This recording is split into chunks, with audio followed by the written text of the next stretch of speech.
এটাই মনে হয় সবথেকে বড় নাগরদোল্লা। এরকম করে পাটা চেপে রাখো, জামাটা তাহলে উঠবে না। আর ওরা হয়তো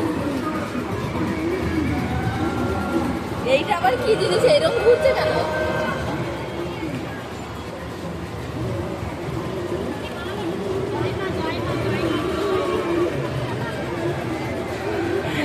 বড় নাগরদোল্লা উঠে আবার জয় মা জয় মা।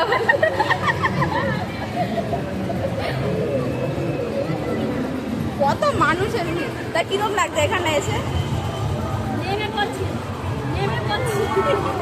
নেমে বলবে।